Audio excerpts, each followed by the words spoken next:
We have smoke machines just like that at my house. I pad into the kitchen this morning in my boxers and they go off. Seems appropriate. Thank you. Thank you for having me. So funny. Thank you. Thank you.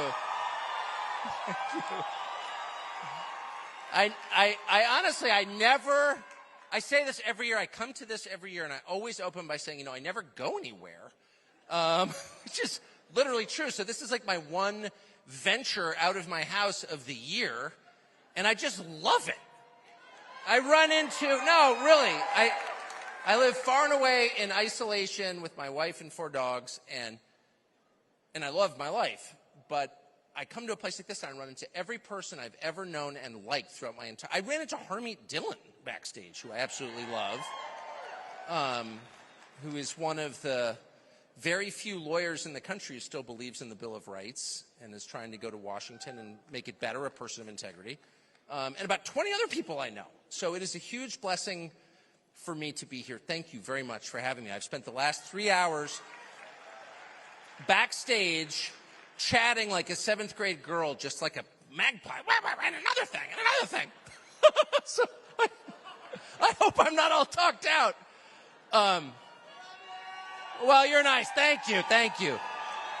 But I was thinking the last month, as I was flying out here this morning, I was thinking, what am I going to talk about? And it's not usually a problem for me since I can't stop talking. I can't decelerate. But the last month really has been one of the most interesting, I don't know if we have enough critical distance to call it transformative, but it's really changed the way I think about a lot of things, which when you're 53 is a rare occurrence. As you get older, your beliefs tend to ossify, and you're like, I first thought of that in 1985, and it's still true. So it's kind of nice to have something pierce those assumptions and learn something new. And the midterm elections taught me a number of new things. And I should preface my story of what I've learned by telling you that you never learn anything except through pain and humiliation. I wish that weren't true. Unfortunately, no one has put me in charge of the rules of nature, so that is the law, and it's unchanging. But you never learn anything from succeeding. I have never learned anything from succeeding, from getting what I want. I've only learned from failure, and particularly from humiliation. That is, I'm sorry, I wish that weren't true. Yeah, well, exactly. And I thought of that on the plane today. I'm like, I'm literally flying to Maricopa County, Arizona. Unbelievable. It couldn't be more perfect. But it is true, and it's always something to remember the next time you're humiliated, and not in a minor way, by the way. I think if you live long enough, there's a moment in your life, kind of inevitably, where you're not just humiliated in the sense of like, oh, I'm embarrassed, it was black tie, but I only brought a business suit. Those are minor league humiliations, but like truly humiliated. Like where your neighbors avert their gaze when you pull into the driveway at night, like, I don't know this guy. And that literally just happened to me. Now, the midterm elections were like a grave disappointment, I think, to every normal person. But they were particularly painful to me because I got them so completely wrong. Like I've never gotten anything wronger in my life. And it's not like I, blew a question on the physics test. I blew like a question on the test that I've been preparing for 31 years since I've been covering politics. And the question is really simple: who's going to win? And I looked at this. I tried to take the overview, and I don't really cover politics, but I cover politics-adjacent topics, right? What's happening in the country? What are people thinking? What should we think? What are the problems? How do we fix them? And I looked at this, and I thought, this is super simple. You have a political party in charge that is not only not delivering, and by delivering I mean making people's lives better in measurable ways, but is failing in very measurable ways. Like people are getting poorer, the country's getting more chaotic, like it's not, I could belabor this for an hour. In fact, I do, Monday through Friday, if you care to tune in. But you almost don't need to because it's so obvious that it doesn't kind of need explanation. I mean, the story tells itself. It's the story of your life because you live here. So it's not going well. And in a normal system, the party in charge of deciding what we do next would be punished for that because that's what politics is. Politics is a contest between, in our country, two parties, each of which promises to make your life better, and the one that achieves that or convinces you that they're achieving that gets rewarded by getting reelected, right? Right. With me now. Can I get an amen? So that's obvious. Like, that's our system. That's Civics 101. So you look at this and you're like, they're not even promising to make your life better. Like, they're not even pretending. Oh, castrate your children. Okay. Have some inflation. How about a war that we have nothing to do with? Yeah, we want more of that? Yeah, a lot more. So, like, there's no way a party that pretends that, you know, that is going to make your life better, it's like not even, it's not even up for debate. So it's like they're going to be destroyed because they're not even trying. And by the way, of all the things the Biden administration has done, the only one that I really understood, this is how old-fashioned I am, was the student loan forgiveness, which I completely opposed because I thought it was unfair and it set up all kinds of terrible incentives and the whole thing's a scam and they're perpetuating it and they're taking payoffs from the education lobby, et cetera, et cetera, et cetera. But at least it kind of made sense. We will pay you to vote for us. Okay. I get that. That's not complicated. That's just corrupt. I spent 35 years in Washington, D.C. I understand that. Oh, you don't like me? Here's some money. Okay. But everything else, it was like, how about this? I'm going to make it almost unbearable to live here. That's what I'm offering you. More suffering, degradation, poverty.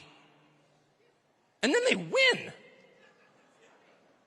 And my mind was blown. And by the way, I got so wrapped up in it emotionally, which I try not to do because I don't believe in any politician. I know them too well.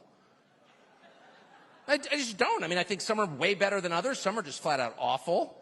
And some are, nice people. I know I'm friends with like two of them after a lifetime of covering them. No, they're weird. I mean, seriously. You live to have people you've never met before scream your name? What kind of sicko are you? If you crave the adulation of strangers, you're emotionally damaged, beyond repair. So whatever. I don't fall for politicians. Like, I get who they are. Very few have happy personal lives, children who respect them, spouses who love them. It's just... So I've never done this before, but this election, I was like, the other side is so bad that I just got sucked into it emotionally. And I was like, hey, New York, meet your new governor, Lee Zeldin. In New York, no, I agree. I mean, I was all in for Lee Zeldin, but that's kind of the point. It's New York. It's a state that's controlled by a political machine that has no intention of letting Lee Zeldin win.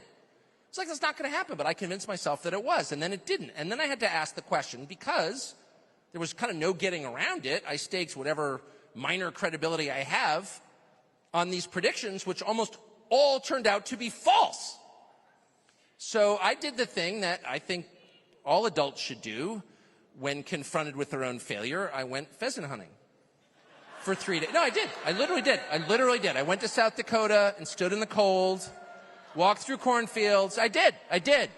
And there was a ton going on, and I did it anyway. And I never take time off because I like my job, but I did. And I did it because I needed some silence in which to marinate in my shame. Because I knew out of that would come enlightenment, or at least the beginning of it. And here's what I concluded. A couple of things. This was a fantastic reminder that we can't really predict events very well as people, actually. There is a limit to our insight about the future, to our predictive powers. That's not a limitation of talk show hosts or of people who come to Turning Point. That is a human limitation that every person is bound by because, repeat after me, we are not God. So we actually don't know what the future holds, actually. And not to be morbid, but we could all get hit by a bus on the way out of this building. And pray God we won't be, but we could be. And that's a truth that we live with every day, and if we're wise, we never forget it. We don't know what's coming. We control the moment we're living in now, and that's it, and barely even that. We have less power than we think. We can't even cure male pattern baldness, okay? No, it's true. It's true. Or add a single hair to the top of our heads, in other words. So to tell ourselves, like, we've got it all figured out and we know what's going to happen, we are lying to ourselves, and when we say it out loud, we're lying to others and misleading them. So we should start with the knowledge of our own limitations. We are limited. And that is the beginning of wisdom, right there. That's the beginning of wisdom. And the opposite of that, by the way, is the beginning of hubris, which is the cause of virtually all the suffering now currently on display. People who don't understand their own limitations, who don't understand how unwise they are, who have no sense of their own ridiculousness, who really believe they've got it all figured out, and only if we can get a bigger supercomputer and more AI, we'll have the future mapped.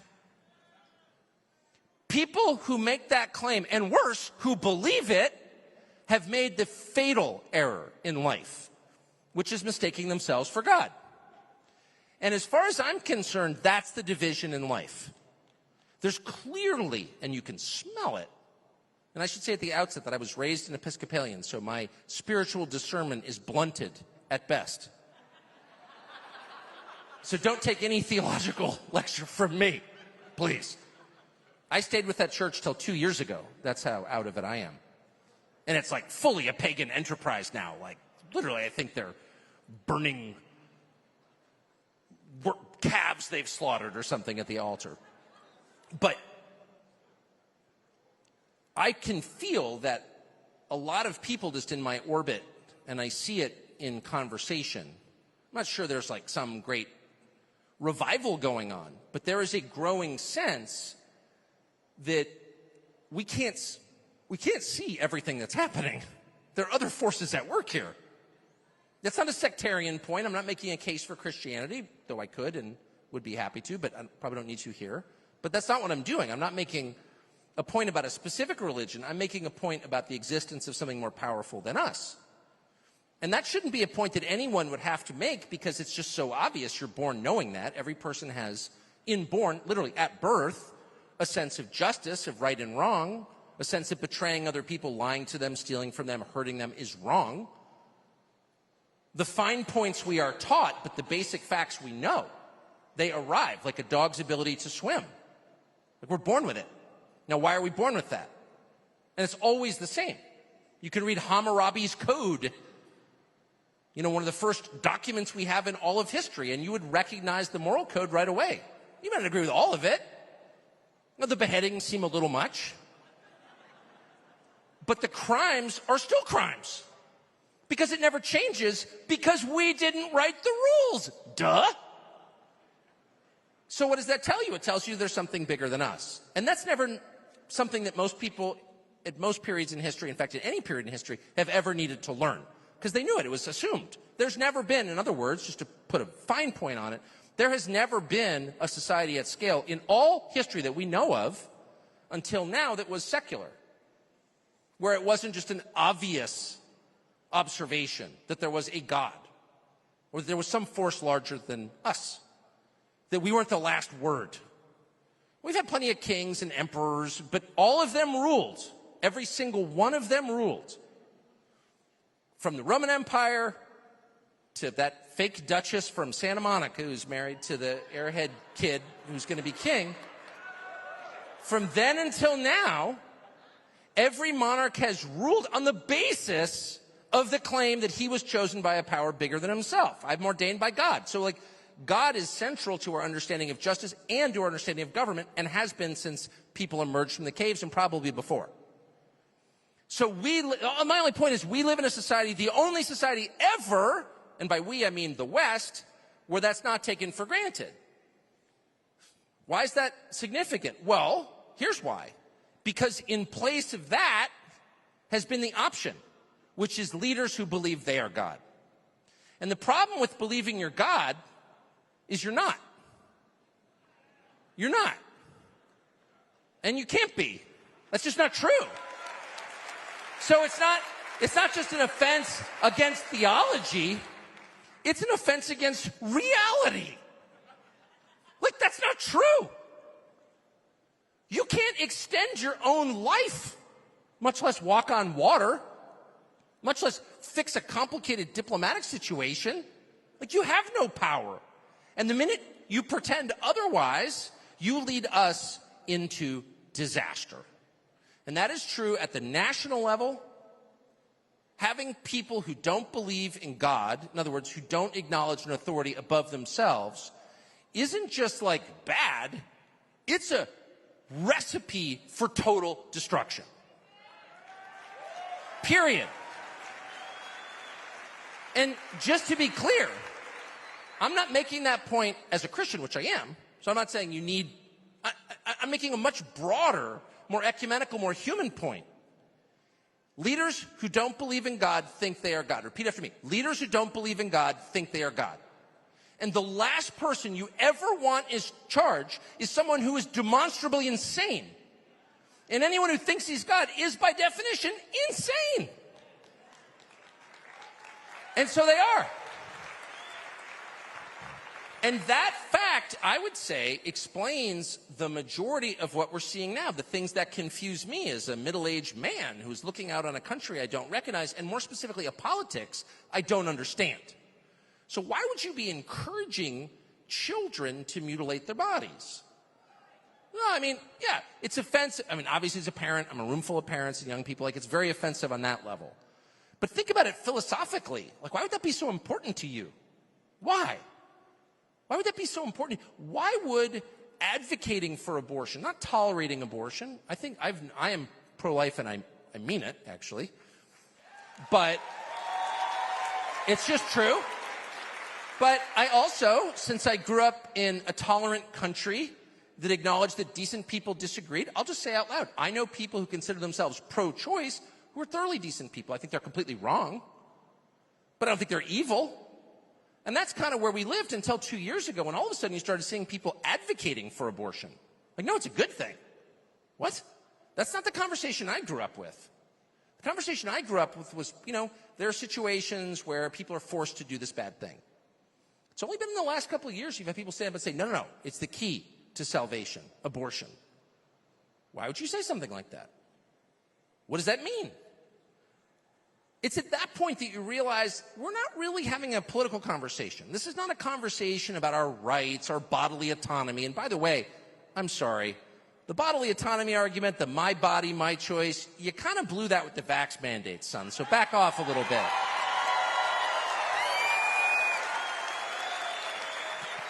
Obviously. By the way, as one of the only people in my business who actually thought it was my body and my choice and was screamed at for it, buzz off. But anyway, sorry, leaving that aside, leaving my eccentric medical choices out of it, I would just say it's not really about that. And those of us who were dumb enough to think it was, those of us who were still like referring to slogans written 50 years ago to explain what was happening today, missed the whole story. No, it's not about that at all. Anyone who's advocating for abortion as a positive good is doing something very different. It's not advocating for women or choice or freedom. This person's advocating for killing other people. Like, what is that? What is that? Not tolerating killing of other people. Not like, wars are bad, but sometimes you have to in self-defense. I get it. I may disagree with you. On abortion, I may disagree with you, but this is a different thing. No, you should do this. Our Treasury Secretary said, literally, Janet Yellen said. Janet Yellen, who, I can't get over this. Since I'm aging, I get stuck on certain things and keep repeating them. Janet Yellen ran the Fed. So, why is the U.S. dollar worth so much less than it was 15 years ago? Janet Yellen? Anyone? Janet Yellen, anyone? It's like you did that, and then you became Treasury Secretary? I mean, at that point, it's like, meet your new Treasury Secretary, Sam Bankman-Fried. I mean, as long as we're rewarding fraud with high government positions. Anyway. But she comes out on television. I don't know how she was Treasury Secretary in charge of wrecking the economy, and all of a sudden she's on TV saying, yeah, well, some people are feeling this inflation thing, which we don't acknowledge is real, but for those of you who claim it is, get an abortion. What? What is that? It's demonic. That's exactly what it is. It is. That's next level. That is purely an effort to hurt people, not help them. If you cared, and I do care. I mean, my dad was adopted, and his mom was 15.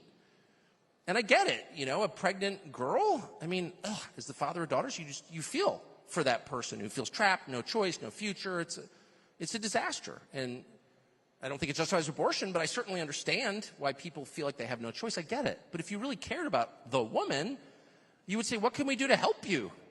How can we help you? Obviously. If that happened to someone you love, I don't care if you're pro-choice or pro-life. It doesn't matter. If you really love that person, you say, how can I help you? I love you. I want to help you. You wouldn't say, just go get an abortion. Stop whining. So what does that tell you? Well, they don't love you. They're trying to hurt you. That's real. So why are they trying to hurt you? There's no rational explanation for it. They're not trying to hurt you so they can win more votes. They're trying to hurt you because they've been seized by a spirit to hurt other people. There's no other explanation. We're looking at the election results from last month, and we interviewed Kari Lake, who I really like, the other night. And yeah, I think Kari Lake is an enormously talented person. I mean, amazingly talented. And she also worked in the media for 30 years, so she knows the depth of the corruption because she was there, which I really appreciate, having seen it myself. So interviewing Kari Lake, and she's telling us about all the problems with the voting machines. The majority of voting machines in your county didn't work on election day. It was like 70% of the population lives in one county, and the machines don't work. What? So, I don't know what that was, but I'd love to hear a benign explanation for it. And so I think that played a role. I mean, how could it not? But then you read the results of the statewide referendum in Montana, which is a very reasonable state with Missoula and Bozeman in it. But it's like a state filled with really nice people, huge cattle ranches. I fish there a lot, so I know it pretty well. It's a great state, second biggest state in the continental United States. And there was a referendum on the ballot this November that said, super simple, if a baby is born alive, can't kill the baby. You have to save the baby's life because that's what doctors do. They save lives. It failed. What? In a state that's not, Portland, Oregon, not everyone from Santa Monica has moved to Montana yet. And that failed. That's not a tough call. That's not an esoteric, you know what I mean? How is that what? That failed? Voters refused to say if a child is born alive, that you have to save the child's life. What is that? I mean, I'm very concerned about voting machines. I'm totally opposed to all electronic voting machines, period. I think it's insane. We should be like France and have paper ballots. What is this? And why have we been roped into this thing where you're embarrassed to say it's not even about the specific makers of the machines. It's just electronic voting machines are a huge risk, and why would you have them if you cared about your democracy? You wouldn't. So, and I do think there is quite a bit of fraud, actually, and I've seen a lot of it and can prove it. So I'm not spitballing here. On the other hand, if they're refusing to endorse a ballot initiative in a pretty reasonable state that says simply you got to save the life of a child, maybe there's something else going on here. I'm serious. There's something else that's too dark. That's too dark. There's no other explanation for that. And I don't know what the explanation is, and I plead Episcopalianism here. I'm not going to lecture you or add to your theological knowledge. I'm just going to note the obvious as someone who observes things, who stands back and watches. What the hell is that? There is no rational explanation for that and a whole bunch of other dark things that are happening from which no one is really profiting and people are only suffering. So I'm reverting to first principles in this, and I'll stop with this really quick, but how do you know if something is good or bad in a world where the rules have been suspended, which they effectively have been? If you can't say that's bad, then we can't really say anything's bad. And what's bad is just what the people currently in charge tell us is bad, but that doesn't mean anything. I like chocolate, you like vanilla. I mean, that's not a moral code. That's a fad. But as people who want to sort of try occasionally, at least on Sundays, to be decent, we should have a way of knowing whether something is good or bad. Now, traditionally, I think for most Christians, it's like, well, just ask your pastor. But then, at least as someone who grew up in a church that became pagan, I can tell you that doesn't always work. So, yeah, I think that's a totally fair answer. But for people who aren't going to dive into the Bible, I think there's a beginning, a simpler way to get a sense, and you can put a finer point on it later. But here's how I assess whether an idea is good or bad. By its fruits, And what are those? Well, first of all, any idea that causes a lot of people to suffer for no reason is demonstrably bad. That's obvious. But I will also say that bad ideas produce chaos. They produce disorder. They produce noise. They produce ugliness, physical ugliness, aesthetic ugliness. Bad ideas produce ugly things. That's why our great basilicas are beautiful, right? That's why the dollar store is ugly. Because one grew out of the idea that we need to help the average person transcend his life and think about the next life, about the eternal, about God, and the other grew out of the idea, let's sell more cheap plastic crap from China to poor people, okay? So one grew out of, I think, the most noble idea, and the other a less noble idea, and the results are obvious in the way they look. Don't ignore the obvious. If something is beautiful, what does that mean? By the way, beauty transcends culture. You go to a place you've never been where you don't speak that, go to Kyoto, Japan next week. Probably don't speak Japanese, probably don't know a lot about the Shinto religion, go to a Shinto temple. The first thing you'll notice, it's beautiful. Now, how did people 500 years ago in Japan come up with the building that you, as a modern American who doesn't speak Japanese or practice the Shinto religion, think is beautiful? Because all beauty is the same. And what is beauty? Beauty is truth. That's the first thing. True things are beautiful, and beautiful things are true. It's true. It's not opposed, it's real. It's real. And the most beautiful things are real. Your children, your dogs, nature, those are real things. They're beautiful. And the second thing you'll notice about it is that it's calming. Beautiful things are calming. They don't incite you. They calm you. They make you feel peaceful inside. And how do they do that? Through symmetry. Through symmetry, physical symmetry. This side is equal to this side. Just like in nature. Virtually everything in nature is symmetrical. Have you ever noticed that? In case you're wondering if there was a grand design here, I know this all evolved randomly, but somehow it evolved randomly in a beautiful way, in a recognizably beautiful way, in a symmetrical way. Now, why is symmetry important? Because it's a product of order. Order. Bring order out of chaos. That's how this all began, we learned in chapter 1, and that is still, to this day, our duty. Bring order out of the chaos in your home, in the buildings that you build, in the politics that you participate in. Order, not chaos. Chaos is a sign of evil, period. And you don't know how hard it is for me to use the word evil as someone who never grew up using the word evil, but I don't have another word for it. That's exactly what it is. So you will know that an idea is a good idea when the people who follow that idea have lives that are calmer, more orderly, more purposeful, cleaner. By the way, filth, remember the phrase, cleanliness is next to godliness? You'd be like, oh, that's a Victorian phrase. They were so stupid. They had cities without, people smoking meth outside the Civic Center. Idiots. Cleanliness is next to godliness, actually. Yes, you're a mother, I can tell, right? All the moms are like, that's exactly right. It's true, though. It's true. It is totally true. So anybody who is pushing a program that creates confusion, chaos, disorder, anyone who is pushing cultural products, which is art, film, literature, quotation marks around all of them because none of them currently are art. But anyone who is pushing art on you that is disordered, chaotic, asymmetrical, architecture, Frank Gehry, anyone? What is that? It's disgusting, is what it is. It's oppressive to the human spirit. It doesn't elevate us, it crushes us. That's what it does. It's exactly what it does. So that's how I judge it. And if you see enough of it, you know there's no rational explanation for this. Something else is going on. So why am I still in a good mood? And I'll stop with this and take your hostile questions for a minute after. I'm still in a good mood for two reasons. One, I think it's my moral duty. I think we have an obligation to be cheerful. I don't think it's a small thing. Yeah, I mean that. I do. I think it's an obligation. I don't think it's something we feel when we have the second cup of coffee.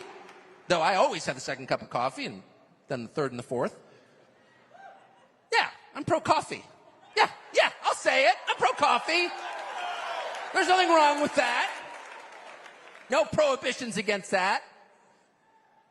But I think it's your obligation. Like, you're not here that long. And moping and feeling, sometimes terrible things happen. A loved one dies, you get fired, in my case several times. And you have an absolute right to wallow in it for a bit. But just for a bit. It is immoral to lie in your own emotional filth and roll around. It is immoral. You have no right to do that. That's an offense against the creation, in my opinion. Get up and be cheerful. And as one of my children once said to me, what if I don't feel cheerful? And I said, well, pretend. Duh. Well, that's fake. Yeah, good. And the longer you fake it, the more it becomes real. Put on the mask and your face will conform to it. Pretend to be something and you will become it. Pretend to be cheerful. How are you this morning? I'm great. How are you? Great. We both just got a bad diagnosis. Doesn't matter. I'm not going to impose that on you. I'm great. But the second... I'm getting crazier as I'm getting older. I think it happens to everybody. Anyway, sorry, excuse me. But the second reason... Okay. So the second reason... Which is a little bit, actually, I'm not joking at all about the cheerfulness thing at all. In fact, I said to one of my children, when picking a spouse, put cheerfulness above almost all else. I'm actually married a cheerful person, and it's been an enduring blessing. I mean it.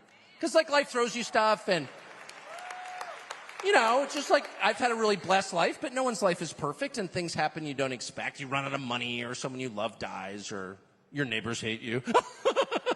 And, as you go through those things, which will happen to every young person in this room, being married to someone who is legit cheerful, says a cheerful spirit, there are probably things that are more important, but that's right at the top of the list. It really, amen. If anyone who's married to a cheerful woman knows what I'm talking about. What a blessing. And I should also note, just to be honest, that the opposite is hell. Anyway, but here's the, not that I've experienced it, but I've seen it, but here's the point. Here's the deeper reason that I actually feel really hopeful, and I have no empirical evidence for this at all. But I told you I went pheasant shooting in South Dakota for 3 days, and I was feeling a little bit down and just I can't believe I did that. I'm 53, and I'm still making obvious mistakes, like telling people that things that are probably not going to come true will come true, and I should not ever be doing that. So, but then I had this surge of hope and of optimism. And it stemmed from this knowledge that has been earned over time, I would say, which is, it is 100% true that your lowest points in retrospect were the best moments in your life. That is true. And no one ever wants to believe it. And I think that is both a spiritual principle. I believe there's an entire book about it. That everything is actually the opposite of what you think it is. That the last really will be first. That's not just a rhetorical device.